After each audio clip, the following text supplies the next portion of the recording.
কোনো এক শুভাকাঙ্ক্ষী আমাকে কমেন্ট করেছেন, "ম্যাডাম, পুত্র সন্তান গর্ভে আসার কোনো উপায় আছে কিনা?" ধন্যবাদ ভাইয়া সুন্দর একটা কমেন্টস করার জন্য। দেশের এবং প্রবাসের ভাই-বোনদের প্রতি সালাম। আসসালামু আলাইকুম। আমি প্রভাষক ডাক্তার রিক্তা পারভীন, হোমিওপ্যাথি এবং আয়ুর্বেদিক চিকিৎসক। চেম্বার সেবা, হোমিও কমপ্লেক্স অ্যান্ড সেবা ডিজিটাল ল্যাব, উপজেলা মডেল মসজিদের পূর্ব পাশে, শিমুলিয়া, মাগুরা। কোনো এক শুভাকাঙ্ক্ষী আমাকে কমেন্ট করেছেন, "ম্যাডাম, পুত্র সন্তান গর্ভে আসার কোনো উপায় আছে কিনা?" ধন্যবাদ ভাইয়া সুন্দর একটা কমেন্টস করার জন্য। অনেকেই কিন্তু এই প্রশ্নটা করে থাকেন যে, পুত্র সন্তান কিভাবে আমরা গর্ভে নিব? কোনো ওষুধের মাধ্যমে অথবা কোন উপায়ে? যেহেতু প্রশ্ন আসছে এবং কমেন্ট আসছে তার পরিপ্রেক্ষিতে আজকে আমি সুন্দরভাবে সহজ সরল ভাষায় বুঝিয়ে দিব। তো এখন সন্তান, পুত্র সন্তান এবং কন্যা সন্তান গর্ভে আসার জন্য আমি ২ টা দিক দিয়ে আজকে আলোচনা করব। একটা মেডিকেলের ভাষায়, অন্যটা ইসলামের দৃষ্টিকোণ থেকে।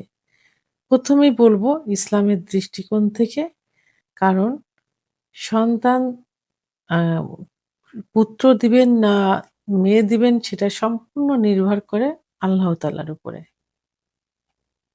আল্লাহ তাআলা কোরআনে স্পষ্ট ভাষায় লিখেছেন যে, আল্লাহ যাকে চান কন্যা দিবেন, যাকে চান পুত্র দিবেন। সূরা ৪৯ থেকে ৫০ আয়াতে। তো এখন আ ইসলামে মেডিকেল সায়েন্স অনুযায়ী, অর্থাৎ মেডিকেলের ভাষায় সং আ সন আ সন্তানের লিঙ্গ নির্ধারণ করা হয় পুরুষের শুক্রাণু থেকে। এটা সম্পূর্ণ নির্ভর করে কিন্তু পুরুষের শুক্রাণুর উপরে। এখানে মেয়েদের কোনো হাত নেই। কারণ পুরুষের ২ ধরনের শুক্রাণু থাকে।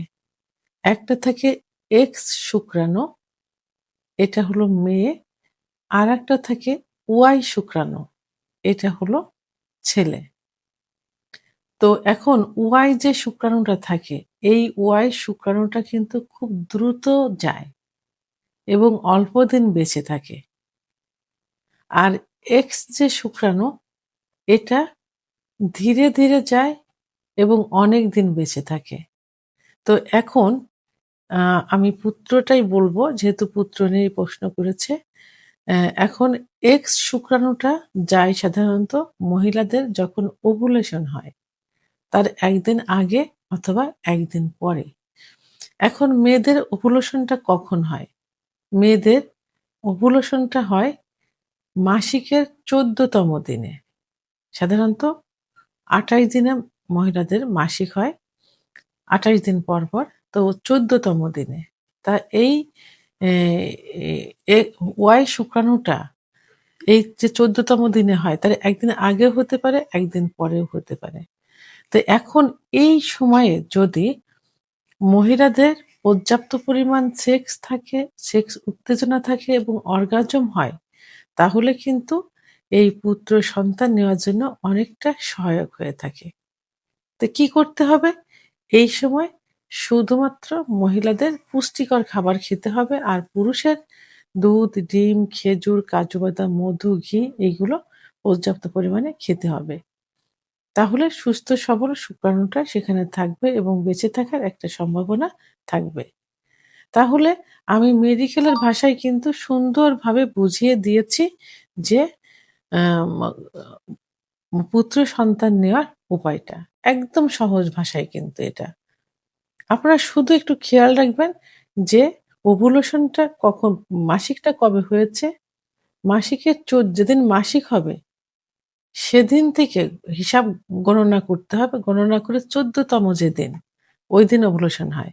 তাহলে ১৪তম দিন হিসাব করে ওভুলেশনের ১ দিন আগে অথবা ১ দিন পরে আ এই এ এক্স ওয়াই শুক্রাণুটা বের হবে। তাহলে আপনারা দুদিনে আপনারা সহবাস করবেন এবং আ তাহলে আপনাদের আশানুরূপ একটা রেজাল্ট আসবে। তবে সবসময় মনে রাখতে হবে যে এটা সম্পূর্ণ নির্ভর করে কিন্তু আল্লাহ তাআলার উপরে। আল্লাহ তাআলার উপর ভরসা রাখতে হবে আর নিজেদেরকে চেষ্টা করতে হবে। আশা রাখি আমি সুন্দরভাবে আপনাদেরকে বোঝাতে পেরেছি। ভিডিওটি সম্পর্কে যদি কোনো মতামত থেকে থাকে অবশ্যই কমেন্টসের মাধ্যমে জানাবেন। আর ভিডিওটি ভালো লাগলে লাইক, কমেন্ট, সাবস্ক্রাইব করে আমার সঙ্গে থাকুন। আল্লাহ হাফেজ।